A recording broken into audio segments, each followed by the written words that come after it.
कल्पिता और आप देख रहे हैं ज्ञान और विज्ञान से भरा हमारा कार्यक्रम गर्भ संस्कार। हर कोई चाहता है कि उनका बच्चा इंटेलिजेंट हो, दुनिया से आगे की सोचे और आजकल के जमाने में इसकी जरूरत भी है।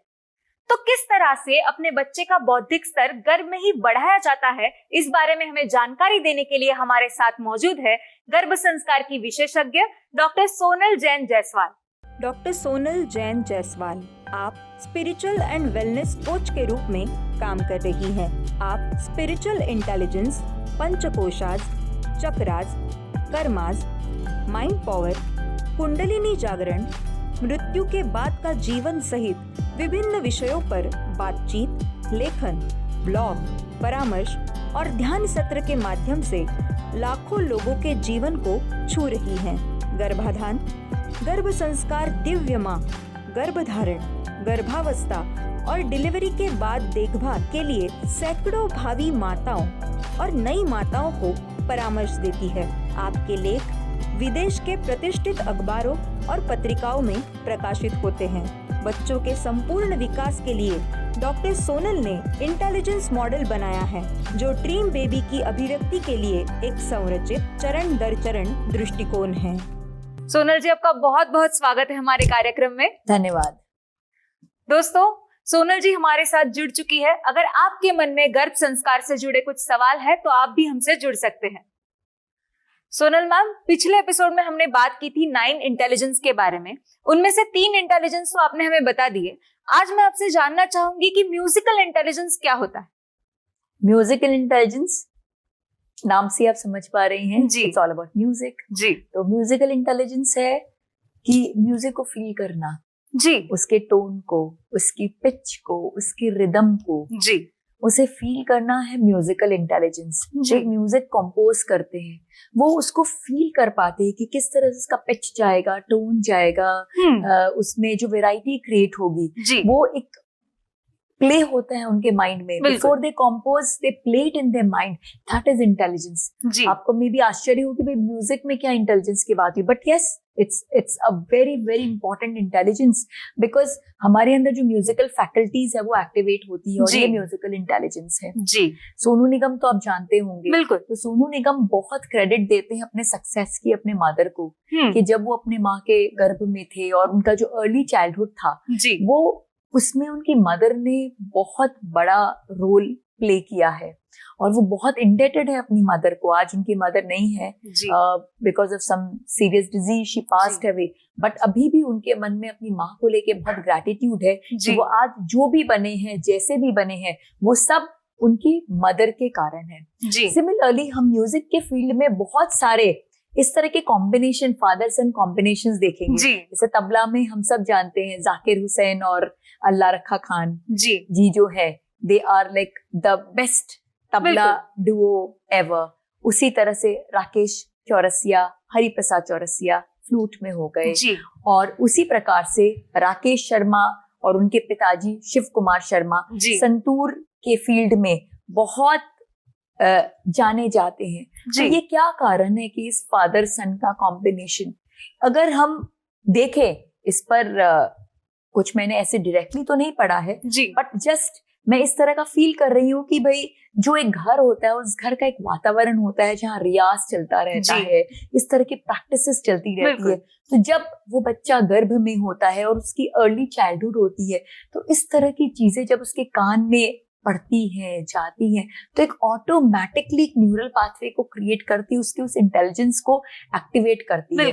और तभी ये कारण है कि इस तरह से कॉम्बिनेशंस क्यों पैदा हो रहे हैं, फादर सन के कॉम्बिनेशन, इतने पावरफुल कॉम्बिनेशन कि जितने दिग्गज फादर हैं उतने दिग्गज उनके बेटे भी हो रहे हैं उसी पर्टिकुलर म्यूजिकल इंस्ट्रूमेंट में, और किसी में नहीं। वही तबला में वही फादर सन की जोड़ी है, तो संतूर में है, तो फ्लूट में है। सो इसका एक बहुत बड़ा क्रेडिट उस घर के वातावरण को जाता है जहां पर अनायास ही प्रैक्टिस हो रहा है और वो उनके अंदर में उतर रहा है जब वो गर्भ में है और जब उनकी अर्ली चाइल्डहुड है। सो म्यूजिकल इंटेलिजेंस बहुत ही पावरफुल एक इंटेलिजेंस है जिससे आप उस म्यूजिक को फील करते हो, समझते हो, कनेक्ट करते हो।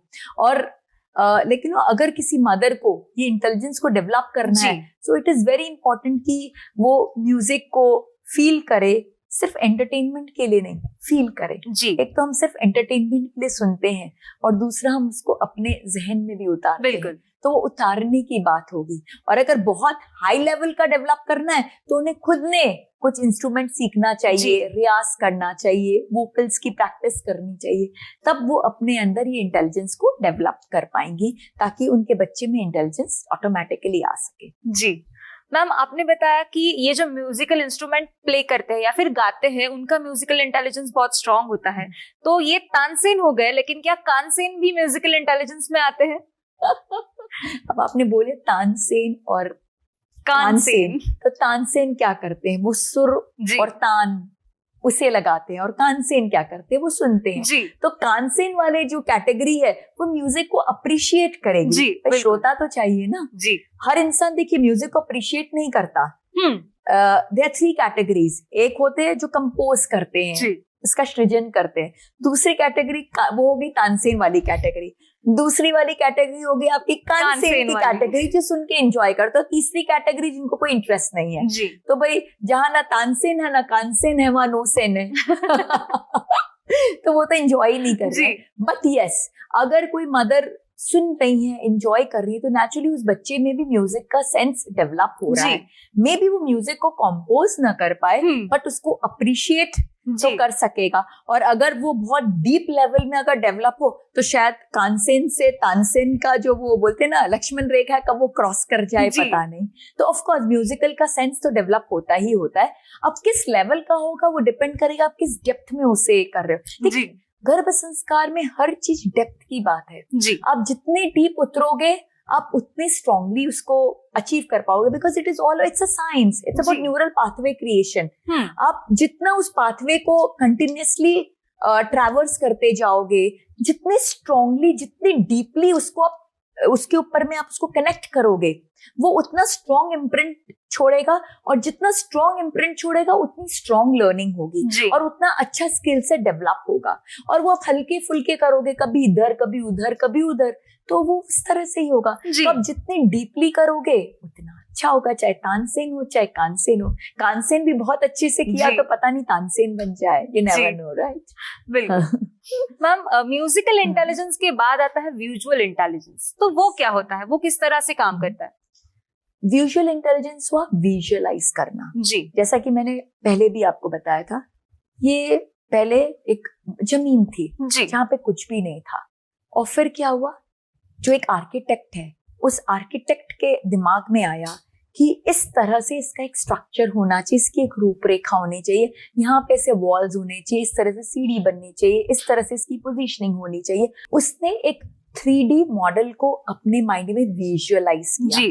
तो as the name says visual spatial intelligence, यानी स्पेस में विजुअलाइज करना जी। एक 3D पर्सपेक्टिव से।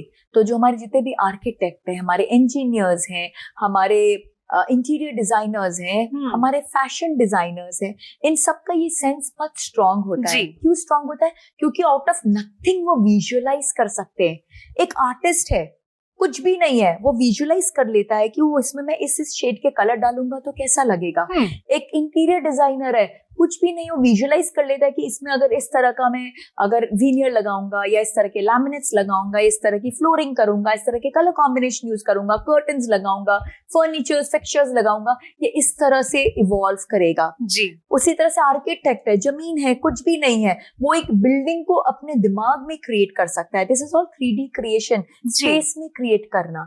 So it's a very very powerful intelligence. In fact हमारे जो अभिमन्यु है जी, वो उनका जो एग्जाम्पल है कि गर्भ में चक्रव्यूह के अंदर घुसना, that is a example of special visual learning. उन्होंने अपने गर्भ में क्या किया, कुछ चक्रव्यूह था जहां पे माँ सुभद्रा खड़ी थी? बिल्कुल भी नहीं। क्या हो रहा था, अर्जुन माँ सुभद्रा को बता रहे थे कि भाई ऐसे ऐसे ऐसे, और अभिमन्यु ने क्या किया, उन्होंने अपनी स्पेशल विजुअल इंटेलिजेंस को एक्टिवेट किया, और एक्टिवेट करके अपने दिमाग में उसकी पूरी मैपिंग कर ली जी। और इतना टफ चक्रव्यूह जो किसी को भी नहीं आता है, किसी को भी नहीं आता, इतने बड़े बड़े दिग्गज उनको भी नहीं आया, वो अभिमन्यु को गर्भ में आ गया। क्यों? क्योंकि उन्होंने अपनी इस इंटेलिजेंस को एक्टिवेट किया जी। और इस इंटेलिजेंस को पूरा एक विजुअलाइज करके क्रिएट किया. सो अभिमन्यु का example is a direct example of how visual spatial intelligence works in the womb. जी, इट्स सो पावरफुल. बिल्कुल मैम. इसके बाद आता है इंट्रापर्सनल इंटेलिजेंस. तो वो क्या होता है? तो जैसे म्यूजिकल इंटेलिजेंस में म्यूजिक स्मार्ट बनते हैं, स्पेशल विजुअल इंटेलिजेंस में हम विजुअली स्मार्ट बनते हैं, पिक्चर स्मार्ट बनते हैं, we can picturise, picture smart. तो intrapersonal intelligence about self smart, how well you know the self. जी, आज इसकी बहुत बड़ी जरूरत है, क्योंकि प्रॉब्लम क्या हो गया है, हम सेल्फ के बारे में तो सोचते ही नहीं है. जी, एक सेकंड में हम खाली बैठ सकते हैं क्या? एक सेकंड का भी फ्री टाइम मिलता है ना, हम तुरंत मोबाइल उठा के रील्स को स्क्रॉल करना शुरू कर देते हैं, व्हाट्सएप को चेक करने लग जाते हैं, कोई नई नोटिफिकेशन आए कुछ. मतलब कि हमारे पास एक सेकंड भी मतलब ऐसा नहीं है कि हम बैठ के कुछ इंटरनलाइज कर सके, अपने बारे में कुछ सोच सके, इंट्रोस्पेक्ट कर सके. अपने बच्चों को देखे तो मुझे डर ही लग जाता है कि अगर उनके गैजेट्स उनसे ले लो तो लाइक हम क्या करें. जी, एंड मुझे लगता है भाई हमने अपने बचपन में क्या किया, हमें तो कोई गैजेट्स नहीं थे, but we were such happy kids. जी, because we knew how to introspect, we knew how to be just be happy with ourselves. So it's very important कि आप अपने से कनेक्ट करो, अपने बारे में जानो, बिकॉज अल्टीमेटली लड़ाई तो आपकी खुद की है. You need to know, you need to have your own स्वॉट एनालिसिस कि आपकी स्ट्रेंथ क्या, आपकी वीकनेस क्या, आपके थ्रेट्स क्या, आपकी अपॉर्चुनिटीज क्या. अगर आपका खुद के साथ स्वॉट एनालिसिस अच्छा होगा तो क्या होगा, you will be able to compete better with yourself. Every day you will become better and better, because ultimately competition हमारा किसी भी आउटसाइडर के साथ नहीं है. कंपटीशन सिर्फ और सिर्फ आपका खुद के साथ है कि आज आप कल से बेहतर हो कि नहीं हो. अगर बेहतर हो तो यू ऑन ट्रैक, और अगर बेहतर नहीं हो तो you are off track. It's important that you need to do some course correction. So interpersonal skill is very very important. जी, और हमारे यहाँ पे तो गवाह है, जैसे फॉर एग्जाम्पल माँ सीता को एग्जाइल हो गया था, उन्हें वनवास में जाना पड़ा था जब वो प्रेग्नेंट थी लवकुश के साथ में. तो माँ सीता ने क्या किया, मतलब अगर देखा जाए तो उनके लाइफ में बहुत डिफिकल्ट सिचुएशन था. ऑलरेडी 14 साल का वनवास हो करके वापस आई थी. पुत्री थी किसकी, राजा जनक की, मतलब जिन्होंने कभी जीवन में कुछ दुख देखा ही नहीं. और शादी हो कहीं 14 इयर्स का, उनको 14 साल का ऑलरेडी वनवास हो गया. वनवास से वापस आई तो किसी की कुछ अवहेलना या जो भी बोल लीजिए, उसके कारण जब वो प्रेगनेंसी के स्टेज में उनको वापस से अपने पति से दूर होना पड़ा. तो अगर देखा जाए तो उनके लाइफ में कितना डिफिकल्ट सिचुएशन था. बट उन्होंने क्या किया, उन्होंने ये सब चीज पे फोकस नहीं किया, उन्होंने अपनी स्ट्रेंथ पे फोकस किया, उन्होंने अपने इंट्रापर्सनल स्किल्स पे फोकस किया, अपनी स्ट्रेंथ को बढ़ाया. और अपनी स्ट्रेंथ को बढ़ा के क्या किया, अपने गर्भ की स्ट्रेंथ को बढ़ाया. और ऐसे बच्चे पैदा किए जिन्होंने बचपन में अश्वमेध घोड़ों को रोक पाए, जो कोई भी बड़े बड़े दिग्गज नहीं कर पाए, वो छोटे छोटे बच्चे कर पाए. मतलब उन्होंने चरितार्थ कर दिया कि वो सही मायने में राम जी के पुत्र हैं. और इसका पूरा क्रेडिट जाता है माँ सीता को कि उन्होंने अपनी इस डिफिकल्ट सिचुएशन में वाल्मीकि जी के आश्रम में रहकर उन्होंने अपनी इंट्रापर्सनल स्किल्स को और एक्टिवेट किया, और एक्टिवेट करके ये सारी चीजें अपने बच्चों को डाली. सो इंट्रापर्सनल स्किल्स बहुत इंपॉर्टेंट है. आज के परिप्रेक्ष्य में इसकी इंपॉर्टेंस और भी बढ़ती जा रही है, बिकॉज हम खुद के साथ रह ही नहीं पा रहे हैं. खुद के साथ रहना आजकल एक वो हो गया, क्या कहती हूँ मैं, आई am not getting the right word, मतलब खुद के साथ रहना एक्चुअली में एक पनिशमेंट हो गया है. सीरियसली, कि अगर मुझे किसी ने 5 मिनट अकेले बैठा दिया तो एक पनिशमेंट मिल गया मुझे, मतलब मुझे किसी ने अपने गैजेट से दूर कर दिया, इसका मतलब कि इससे बड़ा पनिशमेंट हो नहीं सकता. So in such a scenario it's very important that we should get back to the roots, connect with ourselves, understand ourselves, because तभी आप विनर इमर्ज कर पाओगे, otherwise you lose yourself. Right. जानना चाहूंगी कि इंटरपर्सनल इंटेलिजेंस किसे कहते हैं? इंट्रा मतलब खुद से, इंटर मतलब एक दूसरे के साथ. So interpersonal intelligence as the name suggest is about people. So it makes us people smart, कि कैसे हम एक दूसरे के साथ डील करें, कि हमारी इंटेलिजेंस उस डीलिंग में, कि कनेक्शन में, रिलेशनशिप बनाने में इम्प्रूव हो.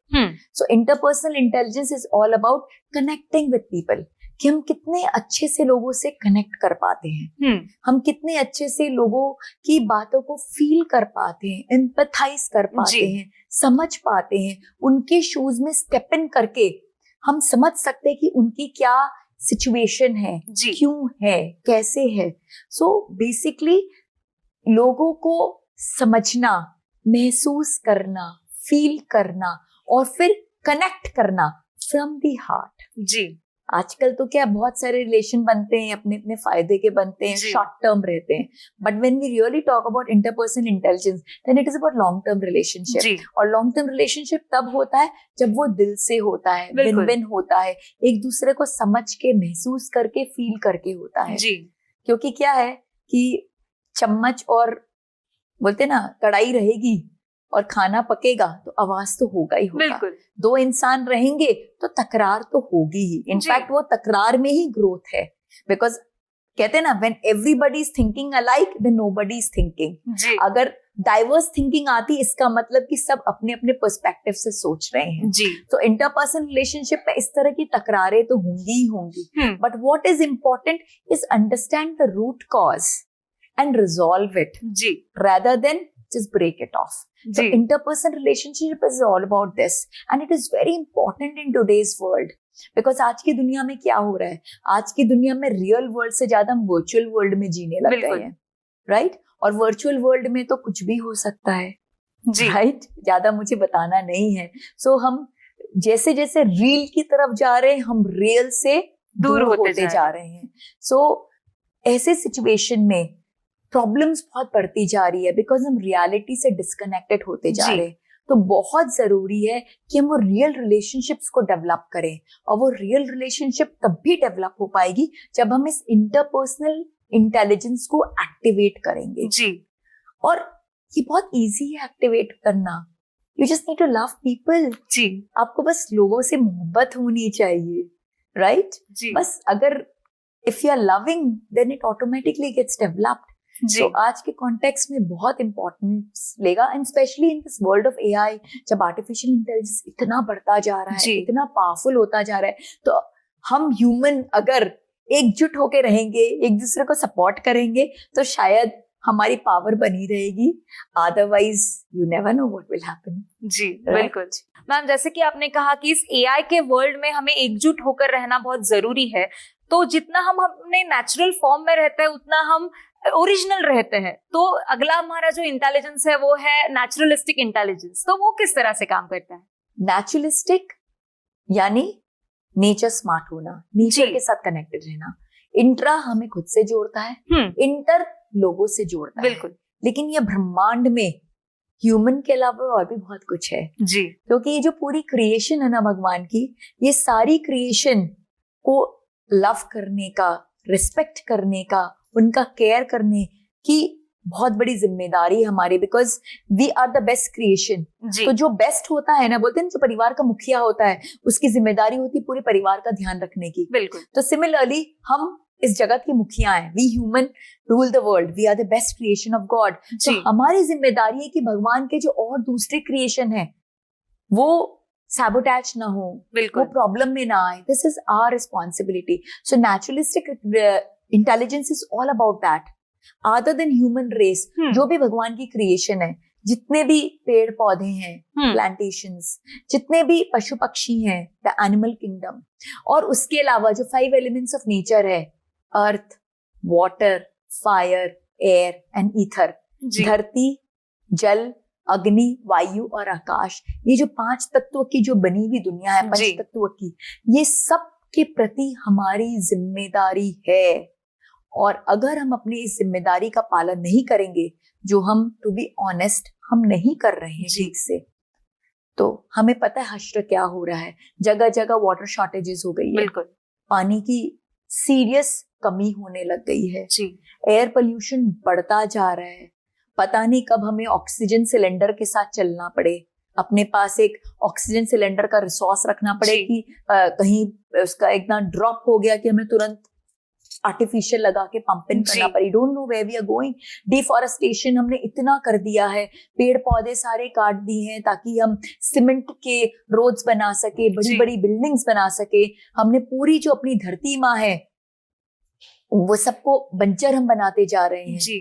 सो क्या हो रहा है, पूरा जो हमारा जो नेचर का बैलेंस है वो डिस्टर्ब होता जा रहा है, वो प्रॉब्लम में आता जा रहा है। और इसका बहुत बड़ा जो सेटबैक है वो हम ऑलरेडी फील करना शुरू कर चुके हैं, ग्लोबल वार्मिंग के द्वारा, पोल्यूशन के द्वारा, और जो इतनी सारी प्रॉब्लम, इनफैक्ट जो फर्टिलिटी की अभी इतनी बड़ी प्रॉब्लम आई है, जो लैंडसेट का रिपोर्ट है जो मैंने डिस्कस किया था कि 1950 में जो 6.18 का टोटल फर्टिलिटी रेट था वो 2050 में घट के 1.29 हो जाएगा। So what is the reason? The reason is all this, हमने नेचर का ध्यान नहीं रखा। So naturalistic intelligence is very important, and जो हमारे फ्यूचर जनरेशन आ रहे हैं उनके लिए तो बहुत ज्यादा इंपॉर्टेंट है, बिकॉज अनफॉर्चुनेटली हम ख्याल नहीं रख पाए, हम नहीं ख्याल रख पाए अपने नेचर का, और इसलिए हम उनको धरोहर में क्या दे के जा रहे हैं, एक बहुत खराब सिचुएशन।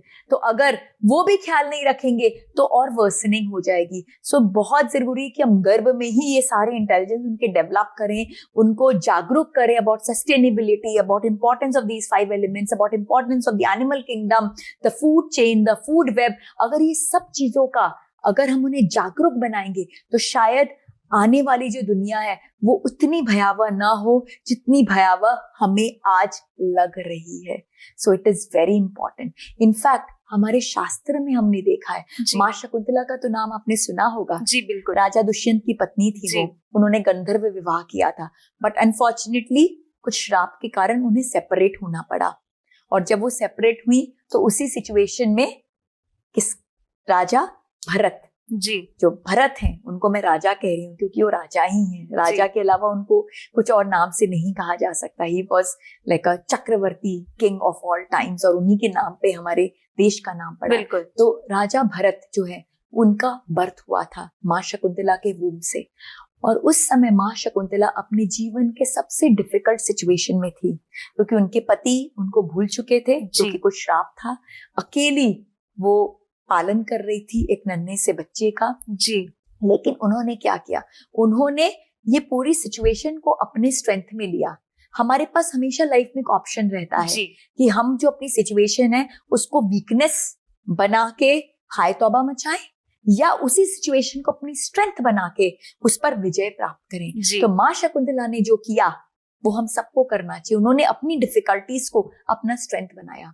उन्होंने जो बच्चा एक राजमहल में रहना चाहिए, वो बच्चा राजमहल में रहने की जगह एक जंगल में रह रहा है, पशु पक्षियों के बीच में रह रहा है। तो उन्होंने क्या किया, उन्होंने अपने बच्चे को नेचर स्मार्ट बनाया, और ऐसा नेचर स्मार्ट बनाया कि 5 वर्ष के जो राजा भरत थे वो शेर के मुंह में हाथ डालते थे और शेर के साथ खेला करते थे। तो ये है नेचुरलिस्टिक इंटेलिजेंस की पराकाष्ठा जी। और ये तभी हो सकता है जब एक मदर जागरूक हो और अपनी सिचुएशंस को वीकनेस की जगह स्ट्रेंथ में कन्वर्ट कर सके। जी मैम, इसके बाद जो आता है वो हमारा last but not the least existential intelligence, तो उसके बारे में हमें थोड़ा डिटेल में बताइए। ना ये लास्ट है ना लीस्ट है, ये सबसे इंपॉर्टेंट है जी। जैसा कि नाम है एग्जिस्टेंशियल, यानी कि हमारे एग्जिस्ट होने का कारण जी, हम क्यों एग्जिस्ट कर रहे हैं। आपको तो पता होगा कि हमें शरीर नहीं है, हम क्या हैं, हम एक आत्मा है। सोल, वो आत्मा, या we are a soul, I am not this body, I am a soul. और इसके बारे में बहुत डिटेल में हम डिस्कशंस करेंगे अपने स्पिरिचुअल वेलबीइंग के सेशंस में, बहुत डिटेल में हम जाएंगे। बट अभी के लिए हम सिर्फ इतना समझे कि हमें शरीर नहीं है, हम आत्मा है, और ये आत्मा एक जर्नी पर है। जिस तरह से हम एवरीडे कपड़ा बदलते हैं उस तरह से इस आत्मा ने पता नहीं कितने शरीर बदले हैं। और हर दिन हम कपड़ा जब बदलते हैं तो हम कौन से कपड़े पहनते हैं जो उस दिन के लिए सूटेबल हो जी। अगर मैं कोई पार्टी में जा रही हूँ तो पार्टी के कपड़े पहनूंगी, कहीं मैं कुछ वर्क प्लेस पे जा रही हूँ तो उस तरह के कपड़े पहनूंगी। तो जहां की जैसी रिक्वायरमेंट है मैं उस तरह से तैयार होती हूँ। उसी तरह से जिस बॉडी की जो रिक्वायरमेंट है वो उस बॉडी के रिक्वायरमेंट के हिसाब से पर्पस लेके वो बॉडी इस दुनिया में आता है जी। वो उसके एग्जिस्टेंस का पर्पस है जिसके लिए वो आया है। बट प्रॉब्लम क्या है, दुनिया के चकाचौंध में आके हम भूल जाते हैं हम आए क्यों हैं जी। और हम डिस्कनेक्ट हो जाते हैं, वहीं से सारी प्रॉब्लम की शुरुआत होती है। बिल्कुल, क्योंकि हम अपने पर्पस से भटक गए हैं। हम करने आए थे कुछ और, करने लगे कुछ और। तो नेचुरली जैसे ही डिफरेंस आएगा प्रॉब्लम्स तो आएंगे। तो existential intelligence is the reason of my existence, the purpose of my life, why I am here, what is my purpose, what I want to achieve, how I want to do that. जी, जो हमारे existence का जो पूरा reasoning है, that is all about existential intelligence. जी, तो ये इंटेलिजेंस बहुत इंपॉर्टेंट है, बिकॉज यही हमें राइट ट्रैक पे रखता है, ये हमें हैप्पीनेस देता है। आप देखोगे बहुत सारे लोग हैं इस दुनिया में जो मे बी भौतिक जगत में बहुत सक्सेसफुल होंगे, बट अंदर से खोखले हैं, हैप्पी नहीं है, बहुत सारी इश्यूज हैं। क्यों? क्योंकि वो करने आए थे कुछ और, कर रहे हैं कुछ और, देयर इज अ गैप। अगर वो गैप नहीं होगा तभी वो हैप्पीनेस होगी, तभी वो सेटिस्फैक्शन होगा, और तभी इस जीवन को जीने का पर्पस मिलेगा। क्योंकि हम आए हैं कुछ एजेंडा के साथ, तो एजेंडा जब तक पूरा नहीं करेंगे तब तक कोई फायदा नहीं है। इससे एग्जिस्टेंशियल इंटेलिजेंस बहुत इंपॉर्टेंट है, और एग्जिस्टेंशियल इंटेलिजेंस हमारी स्पिरिचुअलिटी के साथ बहुत हद तक जुड़ा हुआ है। बिल्कुल तो इसका अगर हम शास्त्र में देखेंगे, तो मैंने पहले भी आपको भक्त प्रहलाद का एग्जाम्पल दिया था जी। तो माँ केयाधु ने क्या किया? माँ केयाधु ने अपने गर्भा काल में वो गई नारद ऋषि के आश्रम में जी। और उनके सानिध्य में वो फुल टाइम क्या करती रही? ओम नमो भगवते वासुदेवाय की चैंटिंग करती रही। जी। विष्णु भगवान के चरणों में उन्होंने अपने आप को समर्पित कर दिया, जी। और उनका जो एग्जिस्टेंशियल इंटेलिजेंस था उसको एक्टिवेट किया कि भाई क्या कारण है। भाई शादी तो चलो कुछ कारण से उनकी दानव के साथ हो गई, बट ये चीज उनको बिल्कुल क्लियर था कि भाई जो मेरी आगे आने वाली जो पीढ़ी है, जो जनरेशन है, वो भगवान भक्त बने।